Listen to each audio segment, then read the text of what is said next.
Nigeria has had its fair share of baby boomers or old war horses in leadership. How do we encourage Nigerian youths to participate more in politics? What are the accruing benefits of having young voices in leadership positions today? On Deep Track, we have with us Hassan Soweto, a political analyst and national youth leader SVN, and Honorable Emmanuel Salami, political and IT experts. Hello there. Thank you for joining us. What are the challenges the youths are facing? Okay. Nigerian youths, like you rightly said, we have one of the largest youthful population in the world, especially in Africa. And one of the major challenges we have as youths in politics, especially in governance, it's the system of governance. It's a monetized system of governance. We're having money bags in the game, and trying, like you rightly said, trying to get the nomination and expression form. I recently checked one, especially for one of the recently grooming party, Labour Party. That's for the House of Assembly, and I noticed the interest form. Just the interest form was 100,000 naira. Then the nomination form was 500,000 naira. Now that's the cheapest you can find in the political terrain. And I want to get into office. That's number one. Number two, do I have the all without to compete with the money bags? Well, like I said, a monetized system of governance, and you have a situation whereby our politicians have weaponized poverty, and our people, especially the youths, can't do anything about it. Right now, there's a level of decadence in the political system, and it has eaten deep into the system that every public servant is looking so flamboyant that if a young man is coming in tomorrow, he's coming in for that same purpose. And that is why we have lots of failed youths right now in the system. Could there be some other reasons why it's increasingly difficult for the youth to go into politics? There are a lot of factors beyond the monetized nature of election. There is also even the disillusionment in politics that we are beginning to have among young people, especially, who thinks that nothing really can change, and that even participating, even registering to vote or voting at all would not really add to anything, let alone putting themselves forward. There's that disillusionment. And because if you look at the record of the last election, that huge number of those who didn't participate at all, I think maybe less than 50% of registered voters actually voted in the last election. We had about 90 million registered voters. Less than 60 or thereabout, 60 million or 50 million voted. So all of that has created a feeling among young people that nothing really can change. That is a factor also. But I think it all boils down to one thing, which is that the capitalist elite in charge of the affairs of this country, it's not in their best interest for young people to actually participate in the electoral process. And that is why all of these factors and difficulties that you have especially created, because they fear the power of young people, especially when they are mobilized and they are very conscious of what they want to do. You talk about experience. Have they really acquired that experience to throw their hearts in the ring? The foundation of this country was erected by young people. All of the political leaders who became, I can't remember the phrase you used for them, old war horses today, were young politicians, young intellectuals, back then in the late 50s, in the early 60s and 70s. Some of them were as young as 25. And they participated in the electoral system also at that period, at a period when you would think that given the level of society at that time, there will even be more non-acceptance of young people. But then they were accepted. let alone in the 21st century, in Nigeria that is part of a global world order, where on the basis of internet and social media today, people can see that in different parts, either in Canada or in France, you have head of state and president who are quite young. So I don't think that acceptance of young people is as hard as it ought to have even been before now. I think that what is actually happening is that young people, just like any other group of people who want to go into the electoral system with some alternative ideas, do not have the level playing field to intervene to operate. And part of that process of not also having a level playing field is also this propaganda that young people do not have the experience. They said that about Shogure, for instance, that Shogure ran for president in 2019 and 2023 to first go contest as a councillor, before he can run for president. Meanwhile, this is someone who actually had been a student union president at the University of Lagos as far back as the early 90s. Why would you say it's wrong for them to acquire this experience? You talked about Gowon, for instance, and a few others who probably learned the ropes before they actually took control of leadership. The point I actually wanted to make really is to say that, because I was talking about already, that the student unions are actually the democratic spaces where young people get an opportunity for training in political leadership. So if someone has participated at that level, and you then say that before he can become a local government chairman or House of Assembly, he has to go through a training, it's an insult. Clearly, the amount of young people, elected leaders in Africa is low. If you want to compare it to European countries like maybe the UK, where you have Rishi Sunak, and you have, of course, there's France. At 35, Gabriel Attal, he's heading the country, so to speak. You look at countries like Namibia, Cameroon, Zimbabwe, even here too. They all have one thing in common: old, long-serving presidents. What lessons can Nigeria learn from these countries I mentioned earlier? We're at the climax of youth inclusion in politics, in Nigeria especially. And we can't learn anything from the Namibians because they are living in stagnation. But for the likes of the UK, Nigerians, in quotes, youthful Nigerians, I'm not saying the old ones are not viable, are not. No, but I'm saying youthful Nigerians, we have that prowess to gather things and muster things and immediately make use of it. When it comes to that youthful exuberance, we are all over the world, we're known for it. So I believe we will gradually getting ourselves involved in politics. So correct me if I'm wrong. Are you saying that it might take us another 50, 100 years? Like if we're looking at UK and France, it took them this long. No, at the pace at which we're moving. Okay, at least we have what's his name? The Minister of Interior. Minister of Interior. We have also the Minister of Power. It's just that these guys are at the moment, I wish they can just focus on their duties, and because they are most times on the news for bad reasons. Let's look at the backdoor neighbor. We have a newly elected Senegalese president, if I'm not mistaken, yes, Bassirou Diomaye Faye. He's 44. Yes. And the country's youngest ever president. There's so much energy behind the Nigeria sphere when it comes to the youthful environment. We believe right now that we can achieve this. I think we should be at the forefront. But unfortunately for us, it just didn't happen for us this last election.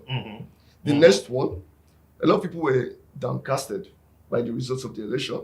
But right now, we believe right now that this can happen. You may look at what this young guy did. Though I know he got into power through coup. What's his name? Ibrahim Traore. He just, as of yesterday, he announced that if you want a uranium, come build your nuclear plants in our country. Those are good policies, youthful policies. You see, things that impact the life of the people directly. We don't need your help. Sometimes people think they are helping us. We don't need your help. We want to be engineered to do things ourselves. If we have, for instance, a youth, take the leadership role of this country, will this enhance that inclusion, that diversity in every governmental body institution in the country? So how can you have a country where the median age is about 18.2 or 3%, and the average age of political leaders is about 60 something? Africa is the youngest continent in the entire world today. The median age is about 18 or 19%. But when you go around Africa, you have more 80 something year old, 90 something year old ruling in Africa than anywhere else in the world. Maybe the only place you can see anybody closer to the Cameroonian president age was the late Queen Elizabeth, who is an unelected leader. I understand very clearly, based on where I'm coming from. I'm a Marxist, I'm a revolutionary. So from that point of view, I see election as a tool towards social awakening, social conscientization. And I know that sometimes you may not win at the poll, but through your campaign, you will have won the hearts and minds of the people. So you actually participated in an election not to win? Not that. I'm asking. I participated to take a stand. Let's look at issues or strategies like the Not Too Young to Run bill, for instance. This bill was implemented, if you recall, I think 2018, it was signed into law. And this was meant actually to enhance youth's participation in politics. What other strategies would you think, should be put in place? Money must be involved. And that is why the Socialist Party, upon which I ran, had a political program that said anybody who wants to contest on the platform of a party will collect the nomination form free of charge, will run the internal campaign for the primary elections, and once they win, the entire party will stage their campaign as the entire representative of the party, with everybody contributing money to finance the campaign. So we are not expecting someone to be a rich person in order for the person to then come to our party to come and contest. We do not want that.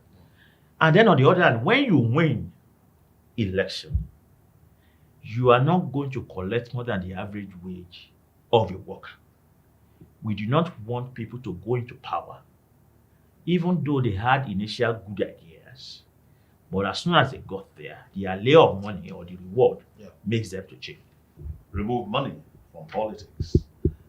Get people to actually contribute to be able to acquire their form, their election form or nomination form. I think most times one of the major problems we're having here in Nigeria is not we are too broke to run, or we are too poor to run. We are too poor to run. Are you sure we're not too poor to run? Stop saying not too young to run. Because right now we're too broke. See, if I'm going to run in office today and I spend 10 million, and I fail, I want to run again with another 10 million.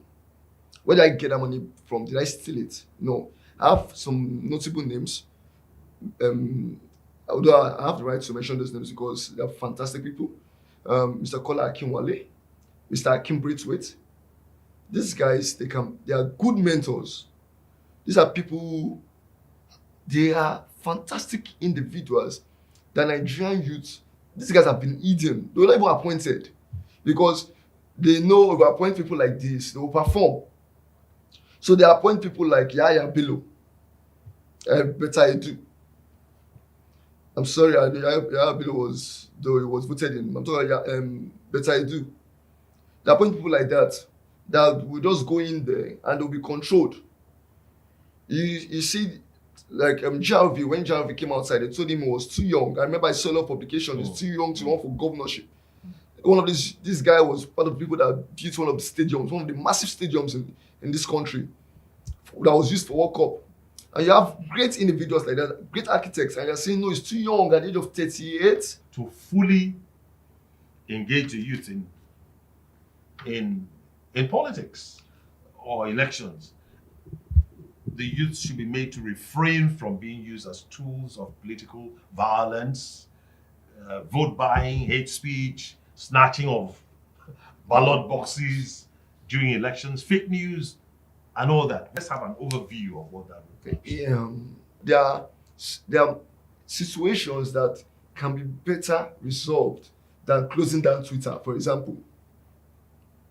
So because it sees Twitter as a tool for complaining or for bringing up ideas, and people are saying, don't do this, don't do that. We can see you, we can put your idea in the open. You're okay, no, let's close down this tool. Is that the better way to use it? There are better ways to use this tool. So you obviously have thrown your hands in the air that it's not possible to get youths out of, apathy, indifference.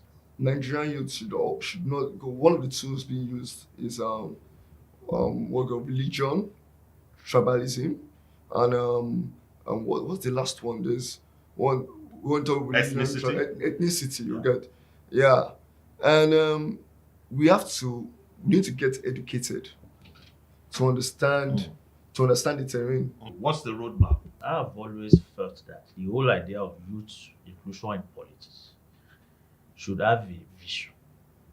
What do we want to do? Do we just want to go into politics to do the same? If we want to go into politics to do the same, as far as I'm concerned, let the old people be there. Maybe it even pays that the old people are the ones who are. But if somebody else my age is the one now making me to go hungry because of a bad policy or because he has stolen the entire money, it's a tragedy. It's a generational failure. I don't even want to see that. It's the same way many women have felt scandalized by the fact that we want women to be in politics, but then women get there and they become some of the best thieves that we have seen. So it must come with a vision. What do we want to do with it? So from the point of view of then, what strategies can we put forward to break the apathy that faces young people today? I would think that one of the best ways to go about it is to put before young people a vision of a new future, of a better future. Because apathy is sometimes a political response. I have of the opinion, for instance, that when it comes to election in this country and counting the vote, that abstention should be recorded as a vote against. Because sometimes abstention is the vote of the silent majority. And we saw in the last election that the total number of people who didn't bother to go to the polling booth is more than the entire vote of all of the three presidential candidates. And that's actually apathy. So that's the vote of no confidence. That's a vote. That's a vote. Not going to vote is a vote in a democracy that people have given up. I'm trying to wrap my head around why it's a vote. It is. It's a vote of the silent majority. The construct of democracy goes beyond what we are being tutored in here in this part of the world, where it is seen as if you don't go out to vote, then you allow leadership to be chosen that is against you. Sometimes people protest just by being silent. That is not recognized by our constitution. And I think that is part of the problem. Where I'm going with that really is to say that our young people are not silent. They are silent. Silence. They are not participation. They are apathy. It's actually a loud rejection of what is happening. And the best way to engineer that to participation, to active involvement, is to put before them a vision of a better Nigeria they can believe in. And for me, that vision is a vision of socialism, of doing away with an economic arrangement and policy that constantly put the mass majority in penury, while just a few people continue to enjoy the wealth of the country. Once young people who are looking for jobs, a better life, who are running out of the country because they can't see the basic means of existence in their own country, once they see that vision of a society and a socialist system which can make use of the wood wealth of this country for the betterment of the mass majority, we are going to see an explosion of participation in politics, of inclusion, of people wanting to put themselves forward and to participate in governance. I must say those were very passionate and intuitive parting shots from my two guests. It's been Deep Trac, and our guests have been Hassan Soweto, who is a political analyst and national youth leader, SPN, and of course, Honorable Emmanuel Salami, a politician and an IT expert. Thank you so much to both of you for finding time to come to our studios. Thank you, sir. Pleasure. Thank you, sir. Bye now, same time next week, another interesting edition.